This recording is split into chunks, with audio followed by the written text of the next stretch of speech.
بسم الله والحمد لله والصلاة والسلام على رسول الله صلى الله عليه وسلم. طبعا البطولة العربية احنا كنا قلنا قبل كده ان هي نجحت من قبل ما تبدأ بسبب التواجد الجماهيري. سعيد بالمنافسات بين الأشقاء الدول العربية كلها. خلونا نتكلم عن مصر ومنتخب حلمي طولان. انا كنت قلت قبل كده حلمي جه بشكل كيدي.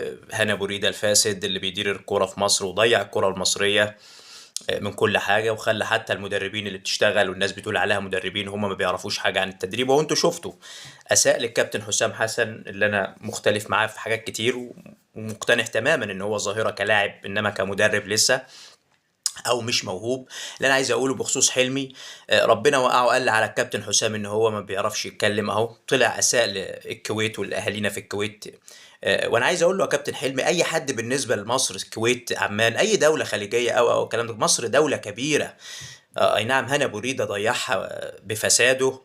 وخلى الناس اللي زيك اللي عندها 78 سنه ما تعرفش تحترم خصومها وتقعد تقول انا كنت اكسب خمسه في الشوط الاول. ده كلام مش، ده كلام ما ينفعش ينقال من واحد عنده 80 سنه يا كابتن حلمي. هو طلع اعتذر في المؤتمر بتاع الماتش اللي هيلعبه النهارده. كل اللي اقدر اقوله اختياراته، الناس اللي خدها، هو هيبقى في فرصه لما يخسر يقول للناس انا خدوا مني لعيبه بيراميدز، خدوا مني مش عارف ايه، ويتاجر على الناس بكلام ملوش علاقه بالكوره. كل اللي اقدر اقوله فنيا مصر، هو بيقول كلام ملوش علاقه بالواقع. لا، مصر كانت تنغلب من الكويت 2-0 لولا رعونه الولد اللي هو كان لابس رقم 7. النهارده الكويت الضعيف اللي انا قلت عليه في الفيديو الاخير انغلب 3 بس من الاردن.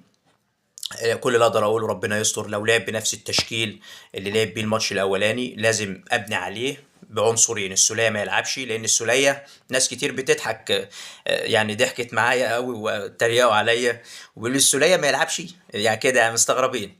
انا كل اللي اقدر اقوله لهم حاجه بسيطه خالص: السوليه الاهلي غير سوليه المنتخب. هو السوليه نفسه لما بيجي يلعب مع المنتخبات بيلعب بشخصيه السوليه بتاع الاهلي، هو مش لعيب منتخبات السوليه. كل اللي اقدر اقوله السوليه لازم يقعد. طبعا هو هيلاعب مروان لان طبعا كل الناس مش عايزه شريف يلعب. رجب نبيل لازم يقعد والونش يلعب. طبعا هو ضامن حراس مالهمش علاقه بالاختيارات، اختيارات فاشله. محمد بسام راجل كبير، اي نعم بيلعب في نادي كبير زي سيراميكا، ولكن نادي مش جماهيري، مفيش ضغوط. كان انا كنت بشوف كان ولد اسمه محمد علاء في الجونه وعامر عامر. آه، نتمنى له التوفيق حلمي، رغم ان انا مختلف معاه تماما. حتى الهدوم اللي بيلبسها الضيقه ديت ما ينفعش راجل عنده 80 سنه يلبس كده.